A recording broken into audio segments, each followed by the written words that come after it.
The scent of hickory smoke, a primal, soul-warming perfume, usually hung heavy and comforting in the air on a Saturday afternoon. It was the smell of relaxation, of good company, of a weekend earned. For me, it was the smell of freedom. My backyard, a modest but meticulously maintained patch of green bordered by a white picket fence that was more aspirational than perfectly pristine, was my sanctuary. And at its heart, a gleaming black Weber kettle grill, a loyal companion through countless culinary adventures, was currently radiating a glorious, smoky warmth, nudging the air towards an irresistible, savory peak. I was in my element.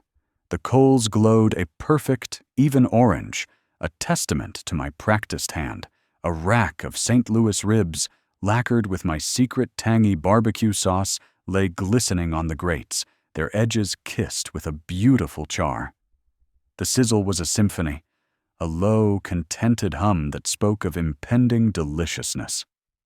My neighbor's dog, a perpetually yappy terrier named Pixie, was blessedly silent for once, a rare occurrence that I suspected was due to the overwhelming allure of the smoky aroma wafting over the fence. Even the oppressive mid-July sun seemed to soften, its rays diffused by a gentle breeze that carried the promise of a cool evening. This was my Saturday. This was what I looked forward to all week. This was my little slice of suburban bliss. Then, the shadow fell. It wasn't the comforting shade of an oak tree, but a stark, angular silhouette that fell across my perfectly manicured lawn. It was the shadow of Brenda Patterson, president of the Willow Creek Homeowners Association, and as she approached my fence, her posture rigid and her expression a masterpiece of manufactured disapproval. The pleasant hum of my barbecue was replaced by a discordant buzz of unease. Brenda wasn't just a neighbor, she was an institution. The self-appointed guardian of Willow Creek's supposed pristine image, she wielded the HOA bylaws like a medieval mace, her pronouncements often delivered with the unwavering conviction of a prophet. Her signature look was a crisp pastel blouse, perfectly ironed slacks, and a pair of cat-eye glasses that seemed to perpetually magnify her judgmental gaze. Today was no exception. She was a vision in powder blue, her blonde hair pulled back into a severe bun that seemed to defy gravity, and her lips were pursed into a thin, disapproving line. "Mr. Henderson," she began, her voice a high-pitched trill that could curdle milk. She didn't bother with pleasantries, not Brenda.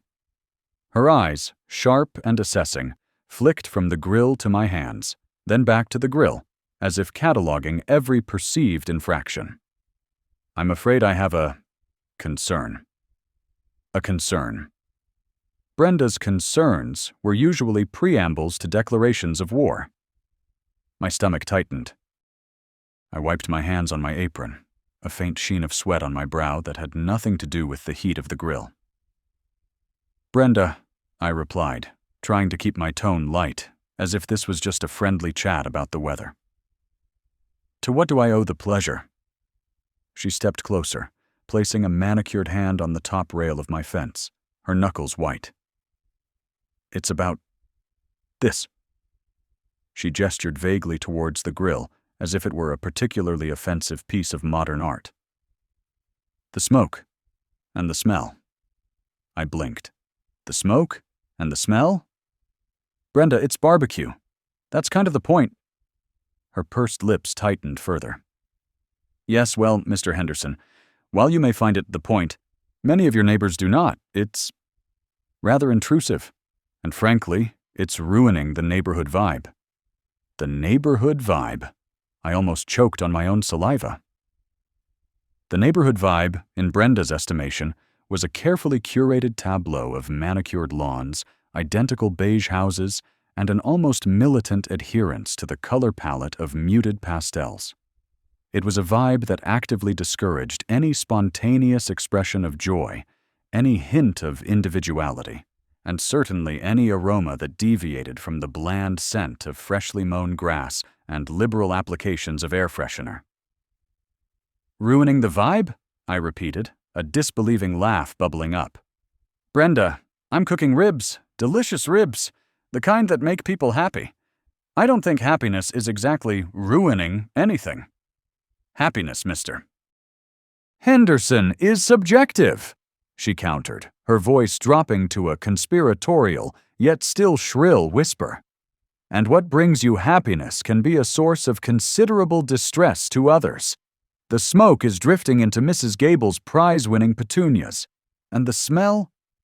Well, it's frankly overwhelming. It's not what we signed up for when we bought into Willow Creek. We signed up for tranquility, for order, for a certain aesthetic.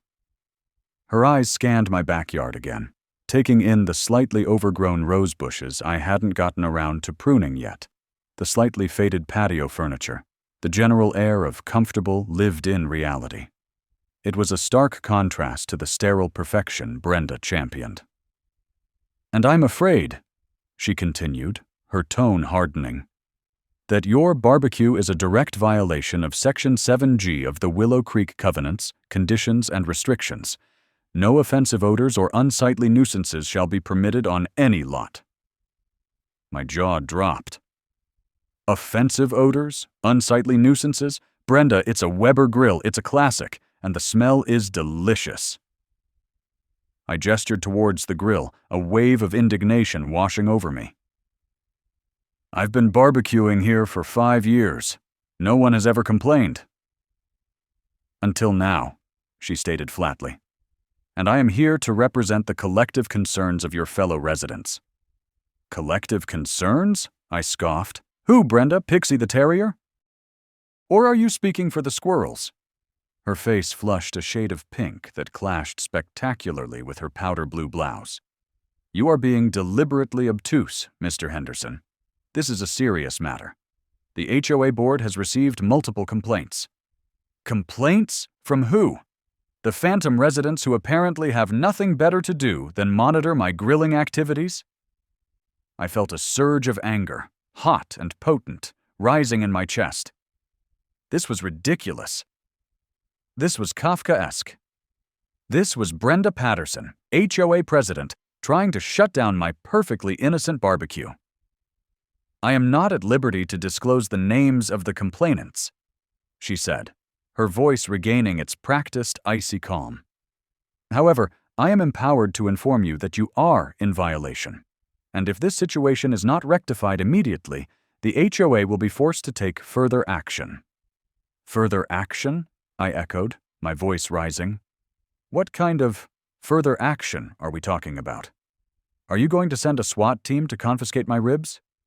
I am authorized to issue a formal warning, she said, pulling a folded piece of paper from her pristine pocket. She held it out to me, her hand trembling slightly, not from fear, but from righteous indignation. And if the offending barbecue is not removed within 48 hours, we will proceed with fines. And if the fines are not paid, we will pursue legal avenues to ensure compliance. I stared at the paper, then at Brenda, then back at the paper. Legal avenues. Fines. For a barbecue. It was insane. The smoky aroma of my ribs, which had moments ago promised pure bliss, now felt like a beacon of rebellion, a defiant declaration against the suffocating order of Willow Creek. You can't be serious, I breathed, the words barely escaping my lips. Brenda straightened her glasses, her gaze unwavering. I am always serious, Mr. Henderson, and I suggest you take this matter seriously as well. The Willow Creek vibe is at stake. With that, she turned on her heel, her powder blue silhouette receding down the sidewalk, leaving behind a palpable aura of tension and the lingering, defiant scent of hickory smoke. I stood there, the formal warning clutched in my hand, the sizzle of my ribs suddenly sounding like a ticking time bomb. My sanctuary had been invaded, my weekend bliss had been shattered, and Brenda Patterson, queen of the HOA, had declared war on my barbecue. The game, as they say, was on. The paper in my hand felt flimsy, almost mocking, against the solid weight of my Weber kettle. Brenda's official-looking letterhead, complete with a tiny, embossed Willow Creek crest that looked suspiciously like a poorly rendered oak leaf, seemed designed to intimidate. "Formal warning," it declared in stark, bold letters. Below that, a paragraph of legalese about nuisances and detrimental impacts on neighborhood aesthetics and property values. My ribs, lacquered to a deep mahogany perfection and glistening under the July sun, suddenly felt like contraband. I reread the offending sentence. The persistent emission of smoke and offensive odors from the aforementioned property, specifically originating from an outdoor cooking apparatus, is deemed a direct violation of Willow Creek covenants, conditions, and restrictions. Article 4, Section B, Subsection 3. Subsection 3. I mentally filed that away. I'd have to check Article 4, Section B, Subsection 3. First thing tomorrow. Maybe it specifically mentioned the inherent joy of slow-cooked pork. 48 hours. That's all she gave me. 48 hours to dismantle my sanctuary, to pack away the tongs, the wood chips, the very essence of my Saturday bliss. The sun, which had seemed to soften its glare just moments before Brenda's arrival, now beat down with a renewed intensity, as if the universe itself was siding with her perfectly coiffed, manufactured disapproval. My gaze drifted to the offending grill. It was a beauty, a loyal companion through countless cookouts, its cast-iron grates bearing the honorable scars of 1,000 smoky endeavors. It wasn't just a grill, it was a statement.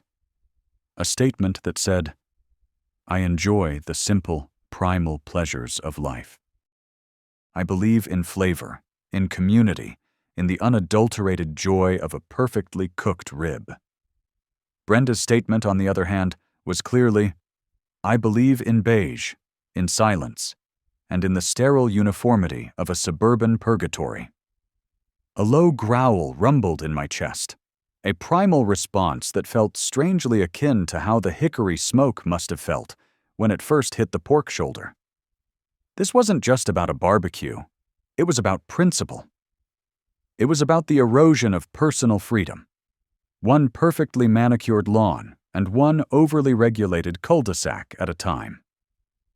Brenda Patterson, with her clipped tones and her pursed lips, was the embodiment of everything I'd moved to the suburbs to escape, only to find it had followed me, disguised as a homeowners association. I looked around my backyard. The bird feeder, a cheerful splash of primary colors, swayed gently in the breeze. The petunias, a riot of pink and purple, spilled over their ceramic pots. My old Adirondack chairs, weathered but comfortable, beckoned. This was my space, my haven. And Brenda wanted to confiscate the heart of it, the very thing that made it mine. A thought, sharp and clear, cut through the simmering indignation. She wanted to confiscate it? She wanted to dictate what I could and couldn't do in my own backyard? Well, Brenda, you've picked the wrong suburban warrior. I walked over to the grill, its heat radiating a comforting warmth. The ribs were nearing their final, glorious, smoky peak. The scent, a complex symphony of hickory, char, and rendered fat, was a testament to my dedication, my skill. It was a scent that spoke of lazy afternoons, of friends and family gathered, of a shared appreciation for good food and good company. Brenda's offensive odor was my neighborhood's soul-warming perfume. I picked up a long-handled basting brush, its bristles still damp with my homemade apple cider vinegar mop. With a deliberate, almost defiant flourish, I began to baste the ribs. The liquid hissed as it hit the hot grates, sending up a fresh plume of fragrant smoke. I watched it curl upwards, a defiant flag against the pristine blue sky. Let it rise. Let it carry the message. My mind, usually occupied with the subtle nuances of rub ratios and smoke temperatures, began to strategize. Brenda had her bylaws, her official warnings, her subtle threats of legal entanglements. But I had something she didn't. A deep and abiding love for barbecue, and a stubborn refusal to be bullied. First, I needed to understand the enemy's arsenal. Article 4, Section B, Subsection 3. I'd need to access the HOA's official documentation. Most HOAs had these online, buried deep within a labyrinth of PDF files and password-protected portals. I'd need to create an account, navigate the digital bureaucracy, and find that specific clause. It was a quest, a digital scavenger hunt for the soul of my Saturday. Then, I recalled something my neighbor, old Mr. Abernathy, had mentioned a few months back. He'd been complaining about Brenda's iron grip on lawn gnome placement. Apparently, there had been a brief skirmish over a particularly cheerful-looking gnome with a fishing rod. Mr. Abernathy had grumbled something about the HOA's bylaws being more of a suggestion than a hard and fast rule in certain circumstances, especially regarding personal property and recreational activities.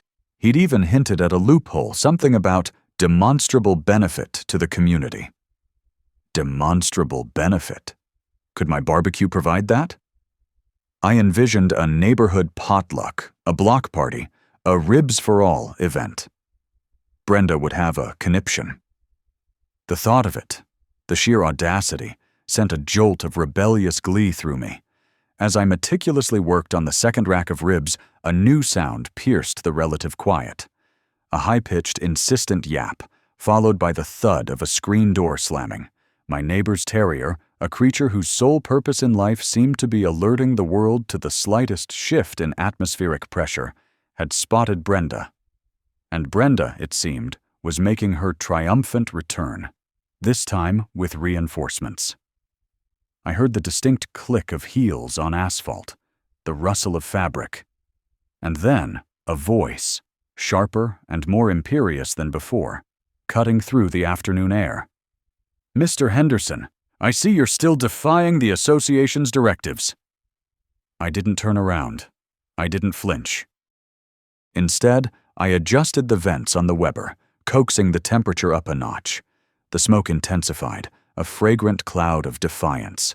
My hands, steady and sure, continued their work. "Brenda," I called back, my voice deliberately calm, carrying over the sizzle of the grill. "I'm just finishing up. These ribs have been slow smoking for hours. Wouldn't want to waste all that effort now, would we?" A huff, like a deflating balloon, came from behind me. "Effort? Mr. Henderson, this is not about effort. This is about adherence to the rules that maintain the harmonious ambiance of Willow Creek." I chuckled, a low, rumbling sound that I hoped conveyed more amusement than annoyance. "Harmonious ambiance? Brenda, my neighbor over there has a wind chime that sounds like a flock of angry sparrows, and Mrs. Gable's prize-winning poodle yaps at the mailman every single day. Are we confiscating those too, in the name of ambiance?" Silence. A pregnant, seething silence. I could feel her eyes boring into my back, dissecting me, judging my every move. The scent of perfectly cooked ribs, however, seemed to hang in the air, a fragrant barrier between us.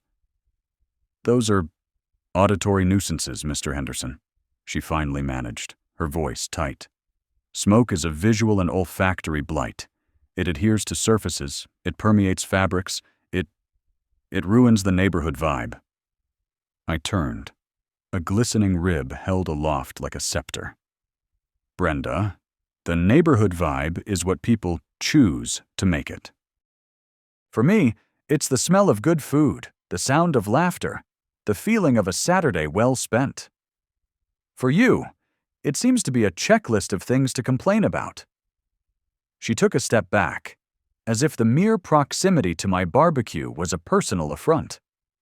Her eyes, narrowed to slits, scanned my backyard, her gaze lingering on the Adirondack chairs, the bird feeder, the cheerful petunias. I saw a flicker of something in her eyes, something that looked suspiciously like envy, quickly masked by a renewed surge of indignation. "This is your final warning, Mr. Henderson," she declared, her voice regaining its steely resolve. "You have 48 hours to remove the offending apparatus. If it is still present after that time, the association will be forced to pursue further action. This includes fines and, if necessary, legal intervention. She gestured vaguely towards my grill. That thing is not conducive to a pleasant living environment. I took a bite of the rib. The meat was fall-off-the-bone tender, the smoky sweetness balanced by a hint of spice. I chewed slowly, savoring the flavor, the texture, the sheer, unadulterated pleasure of it. "Brenda," I said, my mouth full, the words slightly muffled. "This thing is what makes my living environment pleasant. And frankly, so far, you're doing a much better job of ruining the neighborhood vibe than this barbecue ever could." I watched as she straightened her already perfect posture, her face a mask of manufactured disapproval. She turned on her heel, her heels clicking with decisive finality on the pavement, and marched back towards her own pristine, gnome-free kingdom. The yappy terrier, blessedly, was nowhere to be seen. I stood there, the warm, smoky air swirling around me, the taste of victory and perfectly cooked pork on my tongue. Brenda had issued her warning. She had threatened her fines and her legal avenues. But she had underestimated the power of a man, his barbecue, and his unwavering belief in the right to a good meal on a Saturday afternoon. 48 hours. The clock was ticking. But as I placed the next rack of ribs onto the glowing coals, I knew one thing for sure. This war was far from over. And my grill, my beautiful, smoky, neighborhood vibe-ruining grill, was going to be right there on the front lines. I had a feeling the Willow Creek HOA was about to experience a whole new level of offensive odor. The last bite of the rib, a glorious, savory peak that melted on my tongue, was a declaration of war. Brenda Patterson, standing on the property line like a particularly severe garden gnome, huffed. Her reinforcements, a trio of equally grim-faced homeowners clutching clipboards as if they were shields, stood behind her, their expressions a tableau of manufactured disapproval. They looked like they'd just stepped out of a beige-colored cult meeting. "Mr. Henderson!" Brenda's voice, a shrill, reedy sound that could curdle milk at 50 paces, cut through the pleasant hum of the afternoon. "I trust you understand the gravity of the situation." I wiped my hands on a paper towel, savoring the lingering taste of hickory and spice. "Oh, I understand, Brenda. I understand that my Saturday afternoon, which has been blessedly free of your particular brand of tyranny for years, is now under siege. I understand that the aroma of perfectly cooked pork is being mistaken for a biohazard." I gestured with the bone, a glistening testament to my culinary prowess. "And I understand that you've managed to turn a simple act of enjoying a meal into a neighborhood drama. Bravo, really. You've certainly upped the ante on ruining the vibe." Her face tightened, a sure sign I was hitting a nerve. "This is not about vibe, Mr. Henderson. This is about adherence to the covenants, conditions, and restrictions of Willow Creek. Article 4, Section B, Subsection 3, to be precise. Prohibition of odors and nuisances. Your barbecue is a clear violation." "My barbecue," I repeated, enunciating each syllable with mock deference. "You mean this magnificent machine? This purveyor of joy? This beacon of backyard bliss?" I patted the side of the Weber. "Funny, I don't recall any subsection about the oppressive scent of deliciousness being a threat to suburban tranquility." One of Brenda's acolytes, a woman with a severe bob and an even more severe frown, piped up. "There are complaints, Mr. Henderson. Multiple complaints." "Ah, yes, the phantom complainants," I said with a sigh. "The boogeymen of Willow Creek. Brenda, who exactly are these brave souls hiding behind their perfectly manicured hedges, too afraid to speak their minds directly?" I took a slow, deliberate sip of my iced tea. "Is it Mrs. Higgins and her perpetually yappy poodle, who's been terrorizing my petunias for years? Or perhaps Mr. Peterson, whose industrial-grade leaf blower sounds like a jet engine taking off every Tuesday morning? Those, Brenda, are nuisances. This, I waved the rib bone again, is a culinary masterpiece. Brenda's eyes narrowed. You are being deliberately obtuse. The smoke, it drifts, it permeates. It is not merely an odor, it is an offensive odor. And the visual of this contraption, permanently affixed to your property, is unsightly. Unsightly?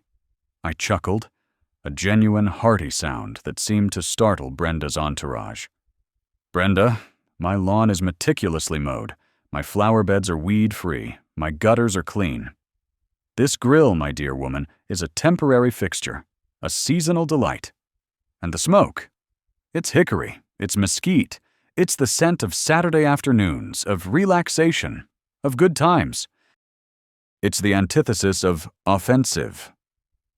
I took another bite, making sure to chew slowly, deliberately. It's the smell of freedom, Brenda. The leader of the clipboard brigade, a man who looked like he ironed his socks, cleared his throat. The bylaws are quite clear, sir. Any outdoor cooking apparatus that emits smoke that is deemed offensive or creates a nuisance, or that is unsightly and detracts from the aesthetic uniformity of the neighborhood, can be subject to removal. He pointed a trembling finger at my Weber. That grill is an unsightly contraption, and the smoke is clearly offensive to multiple residents.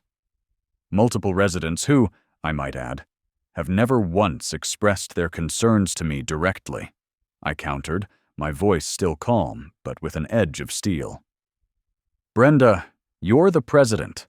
You're supposed to represent the entire community, not just the people who want Willow Creek to look like a sterile beige diorama where no one ever dares to enjoy a little bit of smoky goodness. Brenda puffed up her chest. I am upholding the rules, Mr. Henderson, and you have been issued a formal warning. 48 hours. Remove the grill or face the consequences. Fines escalating daily, and then we will pursue legal avenues to have it removed by force. She paused, her gaze sweeping over my backyard, lingering on the patio furniture, the small herb garden, the perfectly spaced hostas. This is a residential community, not a roadside barbecue joint. And yet, I said, holding up the rib bone, this roadside barbecue joint is producing food that would make your average fine dining chef weep with envy. You're worried about the smell. What about the taste? What about the sheer, unadulterated joy it brings to my life, and to the lives of any friends I might invite over? I leaned forward a bit. Brenda, you say this grill is a nuisance. I say it's a necessity. It's what gets me through the week. It's the light at the end of the tunnel on a Friday afternoon. And you, with your clipboards and your manufactured outrage, are the real nuisance. Her face was a mask of indignation. This is your final warning, Mr. Henderson. Do not test the authority of the Willow Creek HOA. Oh, I'm not testing your authority, Brenda, I said, standing up and walking over to the grill. I picked up a fresh rack of ribs, glistening with my secret rub. I'm challenging your interpretation of community spirit. I'm challenging your definition of aesthetics. And I'm challenging your right to dictate what brings me happiness in my own backyard. I placed the ribs on the hot grates. The familiar, glorious sizzle filled the air, a sound that was music to my ears and, I suspected, a source of mounting agitation for Brenda and her committee. What about the loophole, Brenda? I asked, my voice carrying over the hiss of the meat. My neighbor, bless his perpetually confused heart, mentioned something about a demonstrable benefit to the community. I winked. Now, that's an interesting phrase. Does a perfectly cooked rack of ribs, shared with friends and neighbors, count as a demonstrable benefit? Does the sheer, unadulterated joy it brings to my life, which in turn makes me a more pleasant person to be around, count? Or does it have to be something official? Like a bake sale for the elementary school, which, let's be honest, rarely produces anything as satisfying as this? Brenda sputtered, clearly unaccustomed to having her pronouncements questioned, let alone with such a casual disregard for her self-appointed authority. That is a misinterpretation of the bylaws. That clause is for community events, not for personal indulgence. Is my personal indulgence not part of the community? I asked, turning the ribs with my tongs. The smoke curled upwards, a fragrant flag of defiance. When I wave to my neighbors, is that personal indulgence? When I help Mrs. Henderson with her groceries, is that personal indulgence? Brenda, happiness is contagious. And a happy homeowner is a good neighbor. This grill, this smoke, this vibe I'm creating, it's all about fostering that happiness. The trio behind Brenda exchanged nervous glances. They looked less like enforcers and more like kids who'd been dragged to a PTA meeting by an overzealous parent. 48 hours, Mr. Henderson, Brenda repeated, her voice strained. And if that grill is still here, we will take action. She turned, her cape of indignation billowing slightly, and marched off, her acolytes trailing behind her like a flock of bewildered pigeons. I watched them go, a slow smile spreading across my face. The sun seemed to soften. The breeze carried the scent of blooming jasmine, and the sizzle of the ribs on the grill was a triumphant anthem. They thought they could just waltz in and confiscate my source of Saturday bliss. They thought their clipboards and their carefully worded bylaws could extinguish the primal, soul-warming perfume of barbecue. They were wrong. I picked up another rib, this one lacquered and glistening. The meat pulled away from the bone with the slightest pressure. This was more than just food. It was sustenance. It was pleasure. It was a statement. All right, old girl, I murmured to the grill, patting its warm surface. Looks like we've got a war on our hands. But don't you worry, we'll fight for our right to barbecue. We'll fight for our Saturday afternoons. We'll fight for the neighborhood vibe that actually matters. I took a bite, closing my eyes for a moment to fully appreciate the smoky, sweet, tangy perfection. The war was far from over, but for now, in the glorious warmth of my own backyard, with the scent of hickory smoke filling the air, I was winning. And I had a feeling that the Willow Creek HOA, with all its rules and regulations, was about to learn that you can't confiscate happiness, especially when it's served on a perfectly cooked rack of ribs. Tomorrow, I'd start digging into those bylaws. There had to be a loophole big enough to drive a smoker through. And if not, well, I'd just have to create one. Brenda Patterson's perfectly coiffed blonde hair seemed to vibrate with manufactured disapproval. Her lips, painted a shade of aggressively neutral rose, tightened into a thin line that spoke volumes about her opinion of my St. Louis ribs, my meticulously maintained, albeit slightly weathered, Weber grill, and frankly, my entire existence within the hallowed borders of Willow Creek. The afternoon sun, which had been a benevolent golden orb moments before, now felt like a spotlight, highlighting the absurdity of the situation. Mr. Henderson, she enunciated each syllable as if it were a particularly unpleasant insect she'd just discovered on her person. This is a formal warning. The covenants, conditions, and restrictions are quite clear regarding nuisances, and I assure you, this activity is a significant nuisance. I leaned against the railing of my deck, the warm wood a familiar comfort under my forearms. My gaze swept over her, taking in the crisp white capris, the sensible yet expensive-looking sandals, the way she clutched her clipboard like a medieval mace. She was the embodiment of Willow Creek's idealized vision, manicured, controlled, and utterly devoid of anything that might remotely resemble spontaneous joy, or, heaven forbid, genuine character. A nuisance, Brenda? I asked, my voice deliberately calm, though inside a small, defiant flame was beginning to flicker. It's ribs, on a Saturday. Smells pretty good, if I do say so myself, and I believe the bylaws mention demonstrable benefit to the community. I've had a few neighbors stop by, compliment the aroma. That's a benefit, right? She gave a short, humorless laugh that sounded like pebbles rattling in a tin can. Mr. Henderson, the only benefit I see is the potential for it to cease. The demonstrable benefit clause refers to things like community gardens, approved neighborhood watch programs, or perhaps the annual bake sale, which, I might add, you have yet to contribute to. My eyebrows shot up. The bake sale? Brenda, I can barely make toast without setting off the smoke alarm. My talents lie in the smoky arts, not in confectionery. I gestured with my tongs towards the grill, where the ribs were developing a perfect, lacquered sheen. This is my contribution. This is what makes Saturdays in Willow Creek bearable for people like me, who appreciate something more than perfectly pruned petunias and the hushed drone of leaf blowers. Her eyes narrowed, a sure sign that my subtle jab had landed. There have been complaints, Mr. Henderson. Multiple complaints. About the offensive odors? About the smoke? About the noise? She gestured vaguely towards my grill, as if the mere sizzle of fat hitting hot coals was a violation of the Geneva Conventions. Noise? I echoed, genuinely bewildered. It's a barbecue, Brenda. It's supposed to sizzle. It's a symphony of deliciousness. Are people complaining about the sound of happiness?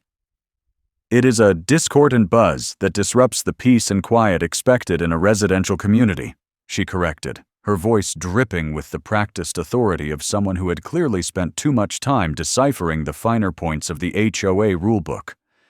And the smoke, it drifts, it settles, it is intrusive. My grip tightened on the tongs. Intrusive. My barbecue. The primal soul-warming perfume of hickory and slow-cooked pork was intrusive. The very thought sent a jolt of indignation through me. I looked at my grill, my loyal companion through countless summer afternoons, the centerpiece of my weekend relaxation. It was more than just a cooking apparatus.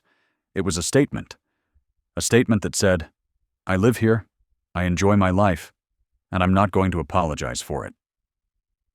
Brenda, I said, my tone shifting from amused exasperation to something harder, more resolute. I've lived in this house for 15 years. My grill has been here for 10. We've had block parties, birthday parties, impromptu get-togethers in this backyard. Never once has it been an issue until now. What's changed? She shifted her weight, a flicker of something unreadable crossing her face before it was quickly masked by her usual stern expression. The vibe, Mr. Henderson. The neighborhood vibe. It's important to maintain a certain aesthetic, a certain homogeneity. And frankly, your barbecue, while I'm sure it's satisfying to you, does not contribute to that vibe. It's more rustic, less refined. The word hung in the air, sharp and accusatory. Rustic, less refined. It was an insult to my cooking, my lifestyle, and my very being. My eyes locked with hers, and I felt a surge of something akin to righteous fury. This wasn't about smoke or noise. This was about control. Brenda Patterson saw my barbecue as a crack in the carefully constructed facade of Willow Creek perfection, a smudge on her pristine canvas. So what you're saying, I countered, my voice low and steady, is that my barbecue is too real? Too authentic? Too much like something actual people would enjoy in their own backyard? She took a small, almost imperceptible step back. I'm saying it violates the spirit, and quite possibly the letter, of the CCNRs. I've given you my warning. 48 hours, Mr. Henderson. Remove the grill. If it is not gone by then, we will have to proceed with formal action. Fines will be levied. Further action will be taken. She held out her clipboard, a pen poised. I need your signature here, acknowledging receipt of the warning. I stared at the clipboard, then at Brenda's expectant face. The ribs were reaching their irresistible savory peak, the smoke a glorious, smoky warmth that promised pure, unadulterated pleasure. The thought of dismantling it, of capitulating to this arbitrary decree, made my stomach clench. "No," I said. The single word, a quiet but firm declaration of war. Brenda's perfectly sculpted eyebrows shot up. "No? Mr. Henderson, this is not a request. This is a directive from the Willow Creek Homeowners Association." "And I'm not signing anything," I replied, stepping away from the railing and walking towards my grill, my hand still holding the tongs. I ran a thumb along the cool, smooth metal of the handle. "You want my grill, Brenda? You're going to have to come and get it. And I'm going to need to see the exact bylaw that states a man can't enjoy a good barbecue in his own backyard, because I'm pretty sure I've seen you at the annual chili cook-off. And that's a lot smellier and a lot noisier than this." Her face contorted, a fascinating display of shock and outrage. "The chili cook-off is a sanctioned community event. This is an unsanctioned, offensive display of backyard barbarism." "Backyard barbarism, huh?" I chuckled, a genuine hearty sound this time, fueled by the sheer audacity of her accusation. "Well, Brenda, you might be surprised at how much barbarism Willow Creek can handle. Now, if you'll excuse me, my ribs are calling, and they're not going anywhere." I turned my back on her, a calculated move that I knew would enrage her further. I carefully repositioned the ribs on the grill, the familiar weight in my hands a reassuring anchor. I could feel her eyes boring into my back, feel the palpable wave of her fury radiating like heat from a furnace. But I didn't flinch. I was Mr. Henderson, and this was my backyard, and my barbecue was, for the moment, safe. As I heard her sharp, indignant huff and the decisive click of her sensible sandals retreating across my lawn, I allowed myself a small, triumphant smile.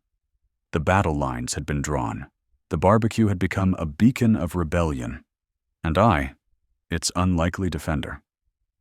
I knew this wasn't over. Brenda Patterson was not the type to back down easily, but neither was I. The smell of smoke filled the air, a defiant flag planted firmly in the heart of Willow Creek. Let the games begin. The next morning, the sun was already beginning its ascent, promising another sweltering July day. But the heat was the least of my concerns. My first order of business, after a strong cup of coffee, was to consult the sacred texts, the Willow Creek covenants, conditions, and restrictions.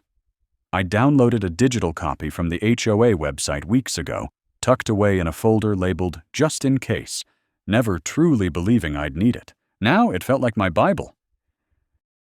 I navigated through the dense legalese, searching for any mention of barbecues, outdoor cooking, or nuisances that might specifically target my beloved Weber. The document was a masterpiece of bureaucratic obfuscation, a labyrinth of clauses designed to give the board maximum leverage and homeowners minimal recourse. There were sections on exterior modifications, landscaping standards, even rules about the placement of garbage cans, but nothing, absolutely nothing, that explicitly outlawed charcoal grills or the aroma of slow-cooked pork. Then I found it, tucked away under Section 4, Subsection B, titled Maintaining Neighborhood Aesthetics and Harmony. It read, "All residents shall refrain from engaging in activities that create excessive noise, offensive odors, or unsightly conditions that demonstrably detract from the aesthetic appeal and overall harmonious living environment of Willow Creek." Demonstrably detract. That was Brenda's golden ticket. And her interpretation was clearly that my barbecue did demonstrably detract. But how could I prove it didn't? That was the million-dollar question, or rather, the $1,000 fine. I scrolled further, my heart giving a hopeful little leap when I found another clause, buried deep within the appendix. Homeowners are encouraged to utilize their property for personal enjoyment and recreation, provided such use does not infringe upon the rights or peaceful enjoyment of neighboring properties. Personal enjoyment and recreation. That was me. Infringe upon the rights of neighbors? I hadn't seen any actual neighbors complaining, just Brenda. Who were these phantom complainants? I made a mental note to discreetly canvass the immediate vicinity later. Perhaps Mrs. Gable next door, or Young the Millers across the street. They'd always seemed like decent folk, the kind who appreciated a good rib. As I was rereading Brenda's pronouncement about offensive odors, a thought struck me. What if I could counter her claims? What if I could demonstrate that my barbecue enhanced the neighborhood vibe rather than detracting from it? It sounded a bit far-fetched, but Brenda's logic was so twisted. Perhaps a bit of absurdity was the only way to fight it. I needed allies. I needed evidence. And I needed a plan. My first call was to my neighbor to the left, a retired history professor named